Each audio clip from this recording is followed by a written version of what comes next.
So this has been, for me, and I think also for a lot of people that I'm running into, it's been a very difficult past month, maybe even longer, you know, um, in terms of some of the stuff that's happening in the country, some of the things that are happening abroad, definitely what's been happening in Ferguson has triggered a lot of people.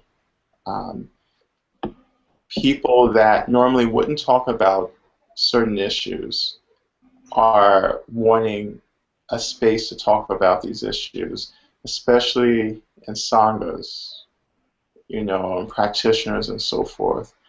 Um, and I've been very open about my kind of struggle, in my position as a black male, and my past of dealing with violence, trauma, and so forth.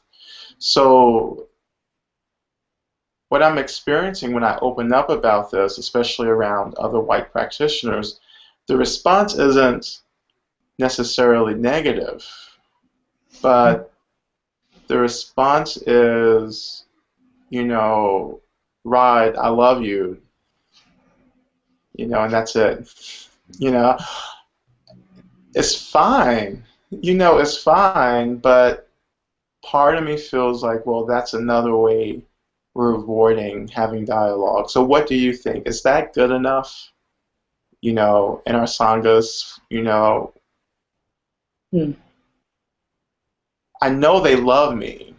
I Right, know that's right. present, but I kind of think, well, so, Yeah, as you were speaking, the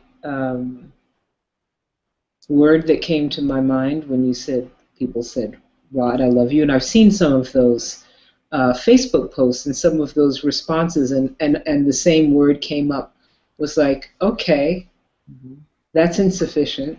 hmm And so it's insufficient is what comes to me, I think, often as the word and more importantly, the feeling that I have in relationship to white Sangha members and practitioners, people that I love dearly, and I know they love me in terms of their not only ability, but I think even preceding ability, their willingness to actually be responsive to um,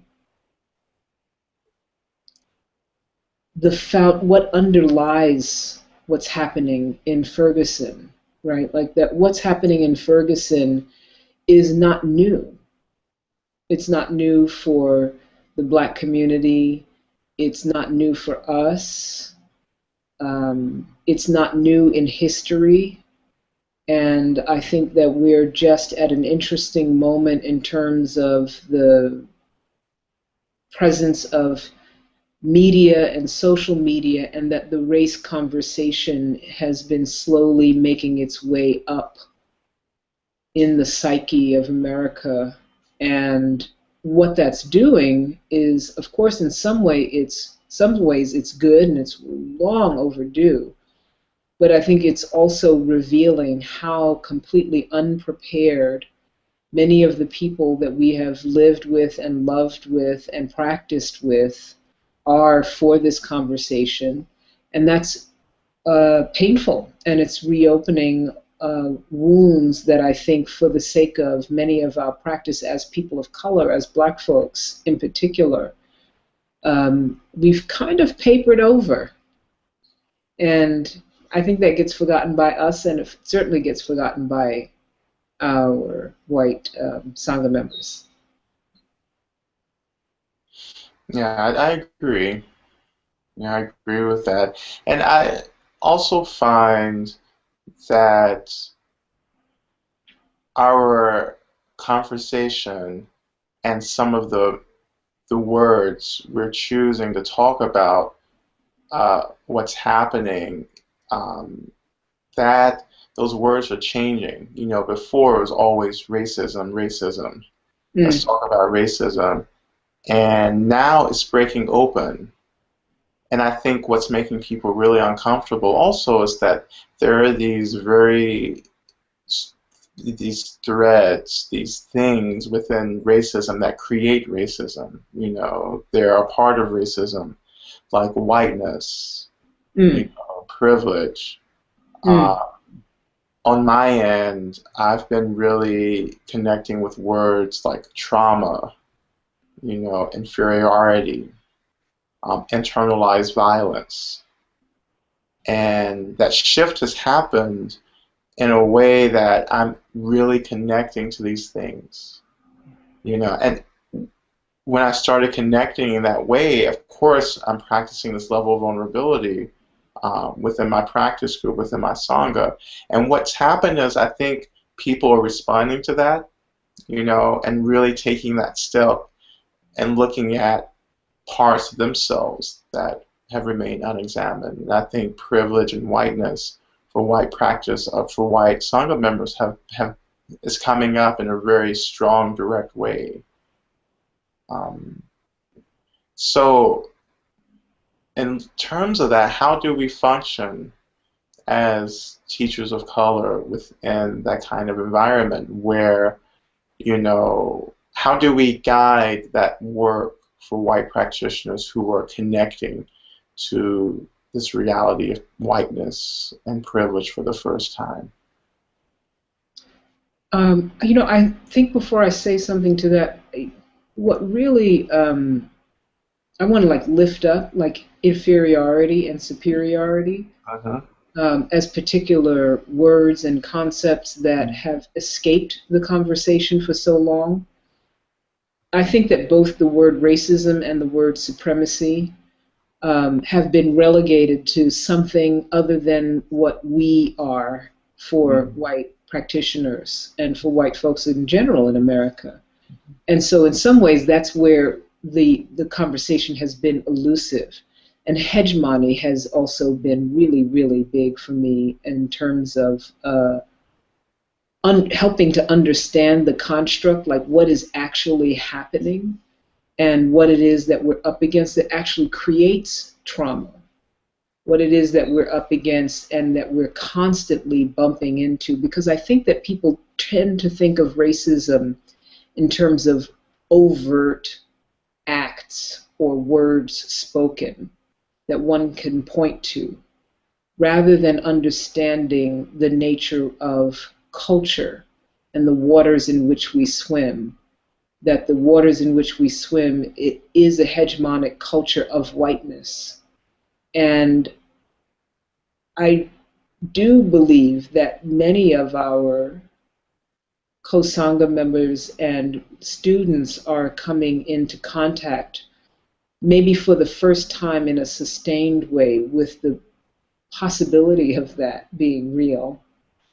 And I think when you said, well, I use words like trauma, one of the most important things to me about this whole thing is that the recognition, if we're really digging into our practice, is that once we get to words like trauma, once we get to words like inferiority and superiority, I think that it starts to break open the realization that um, there are things that white folks are suffering too as a result of this.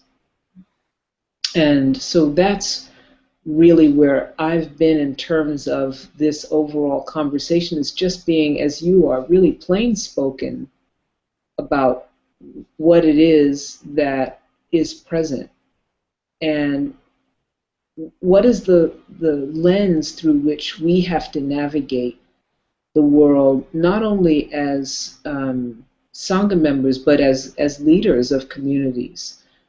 And this is new and different, and you and I've talked about this because we're in the uniquely privileged position to be US born people of color, black folks that are leading communities, and it is strikingly rare. And that is actually both giving us a platform to even have these conversations, but these were the conversations that we were having and had to deal with all along. And I think that that's also been missing. And so I think that there's a lot of energy that comes up. Um, to your specific question, I don't know that it's mine to deal with. And I think that that's kind of the conversation that really needs to be had is it needs to be dealt with, but is it ours to deal with? Right.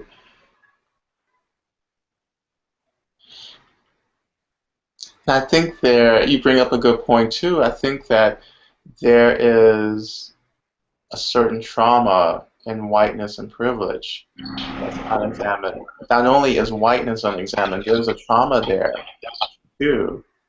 And you begin to That sense that with people when they start connecting to the reality. I've been very fortunate very lately to have very honest conversations with white practitioners who are opening that space up and stepping into that space. And the most transformative practice that I've seen people engage in lately has been the practice of simply witnessing and allowing that grief, that guilt, the sadness to surface and to be there, and practicing and holding the space for that to be there. And that's so important for us all to do, you know, of color or not of color, is that we need to connect to that energy, that really uncomfortable stuff. And first of all, acknowledge that it's there and just stop running away from it. You know, um, we get so. Mhm. yeah, I was gonna say I think where I'm like it's like I'm looking at what this split right of like our roles and positions of so the leader of a community in me right that Mhm. is part of my role and what I walk through life with says of course I should hold a space for that right as a community leader as someone that cares about everyone in my community and about the what they're undergoing. And I think there is this interesting line that we're navigating, that I'm certainly navigating, about where it becomes the holding space as a leader blurs into holding space for a lot of the work that it has as yet been undone by white practitioners and the diciness, for lack of a better word, anything that's more elegant, of it being a person of color and a black person that's holding the space for that.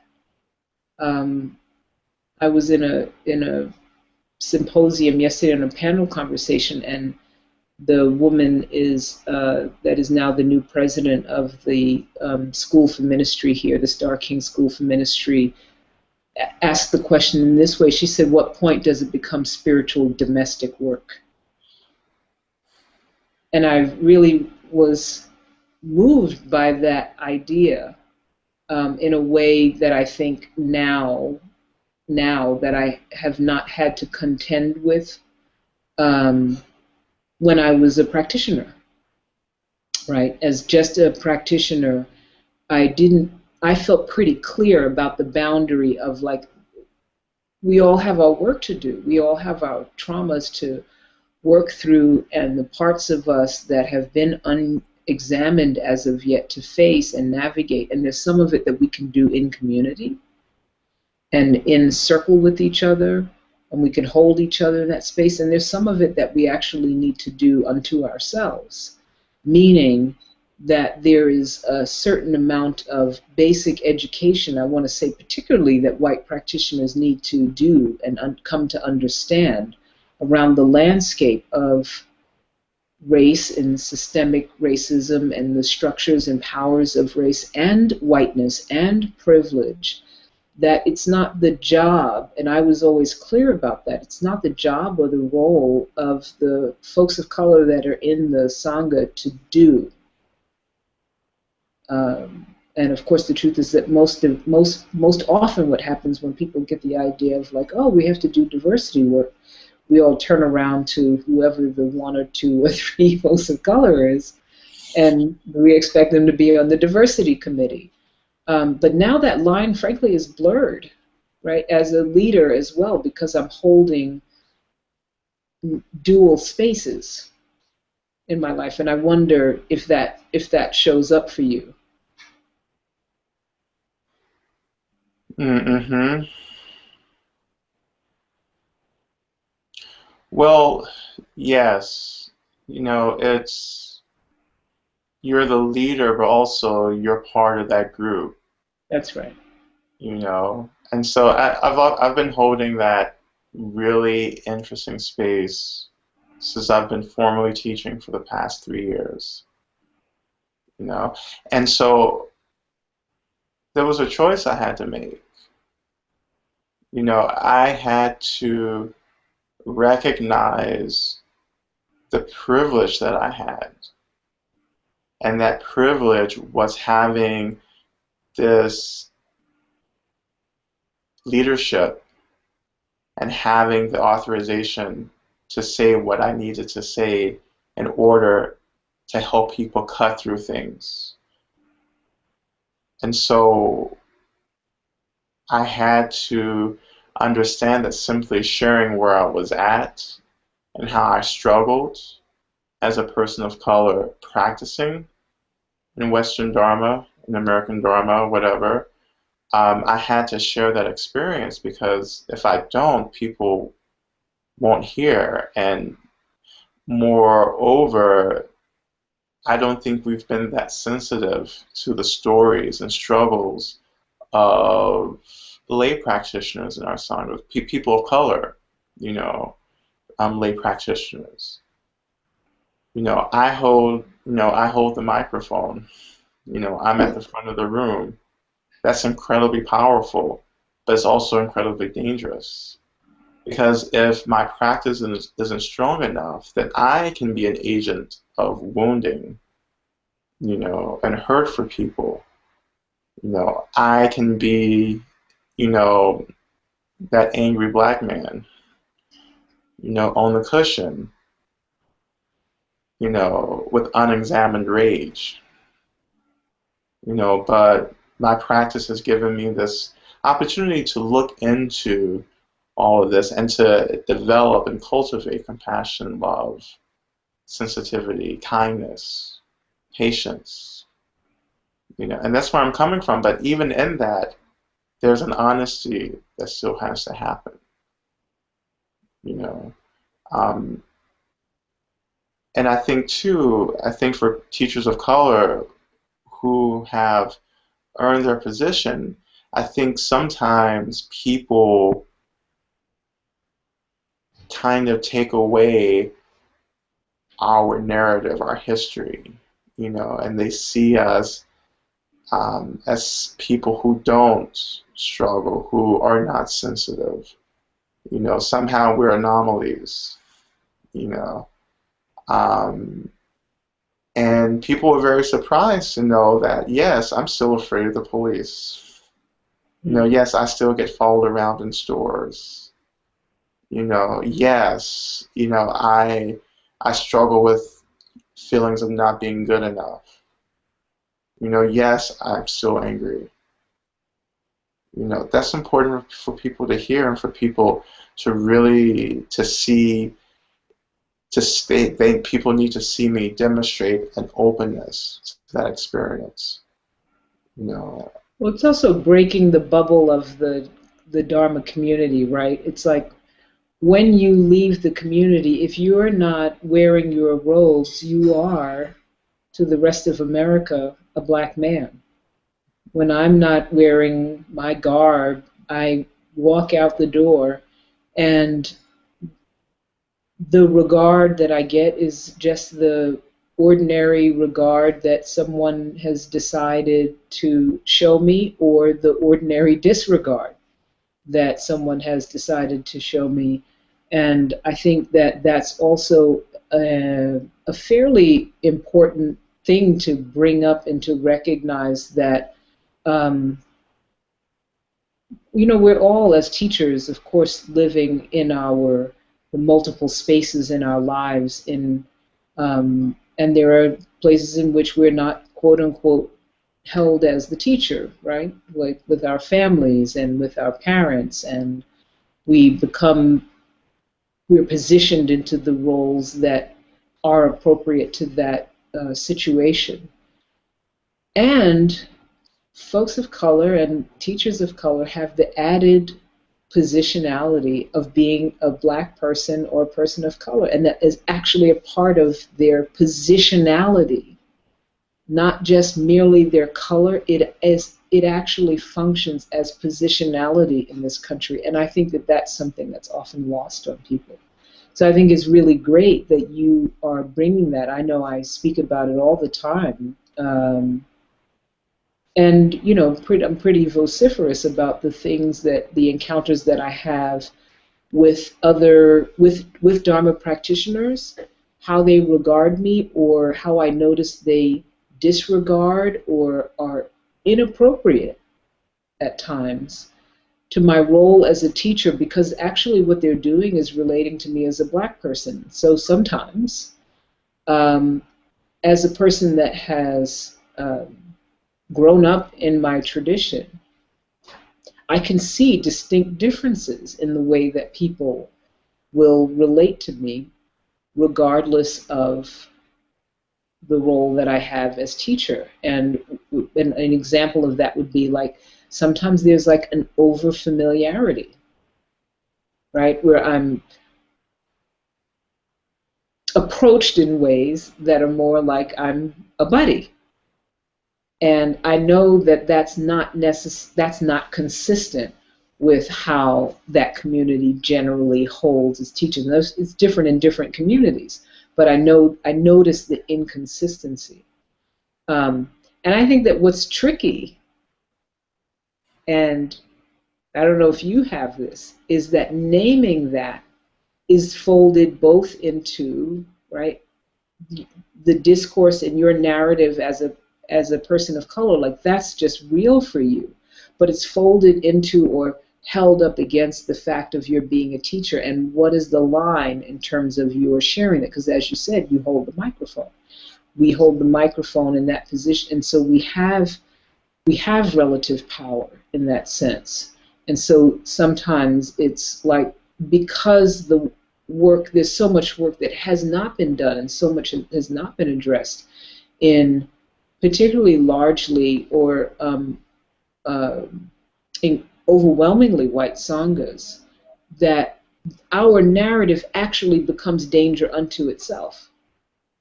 The sharing of the narrative is viewed, not that we're attempting to hurt or to harm, and we can be as careful as we may want to be, but if we're being true to ourselves and not disappearing our narrative, because the work is not yet done in our sanghas, it's viewed as harmful, and then we're contending with that as leaders. We can be accused of being manipulative. Right. When we share these stories. Oh, why are you making me feel guilty? I'm not the one who followed you in the store. I'm not the one who pulled you over, or I'm not the one who pulled the trigger, so why is it my problem? Can we all just, and if someone's told me this, why can't we just understand we're all the same? Which is like that blanket thing. And I tell people, well, that's great if you're enlightened. You can say that. You have an experience of sameness, but we're living in this relative world, in a relative sangha. And I tell people, it's like there's a problem when the only person of color in this room is me, and I'm on the cushion in front. you know. So that's a lot that's going on right there. How did I make it here? And no one else is even sitting in the group, you know. So there's a lot to hold there, and I think it's difficult for a lot of um, practitioners of color to come into a group and to tell their stories. It takes a lot, especially when you just want to practice, but now you're coming into a group as a change agent, and some people just won't do that. It's not their thing. Um, so they And leave. the answer is when we do all become the same, that's when we'll actually have arrived. Yes. Let's work towards that. Yeah, yeah.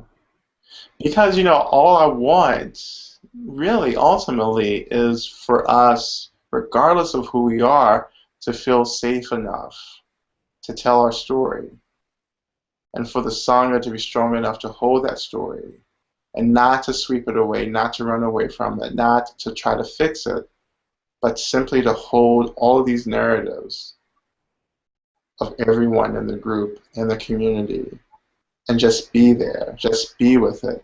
First of all, that's the transformative, part of this for me. And we're nowhere near that. And we talk about diversity, we talk about inclusion, that's fine, but like we're trying to do basic practice of holding the space. A lot of that work has to be done on the individual level, and the rest of the work is done as a community. And that's really, you know, really the gist for me.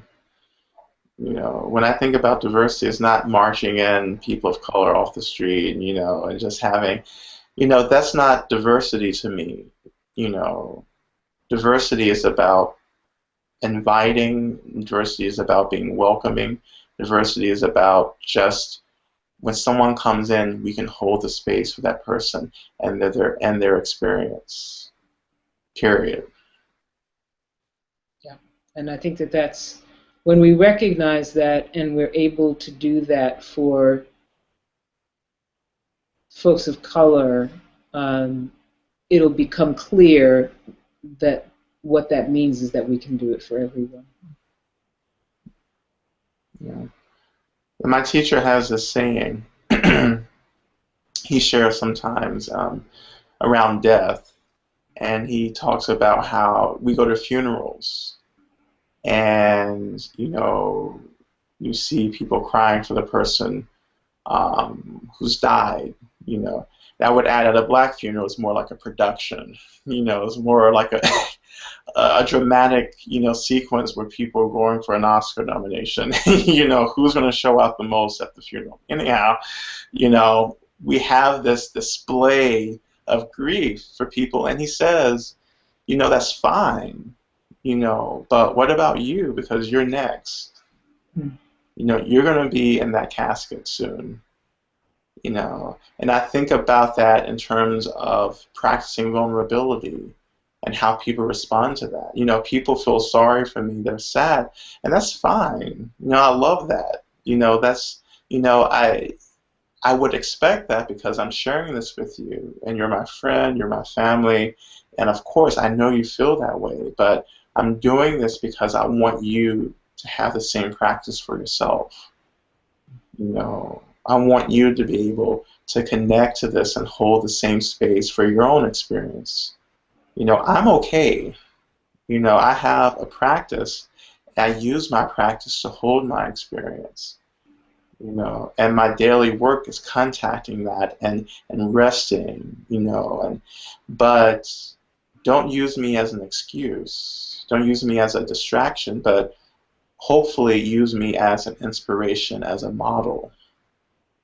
And that's what I want. That's what would make me happy, is for people to feel like they can share their stories and share their struggle with someone, and to connect to their own experience.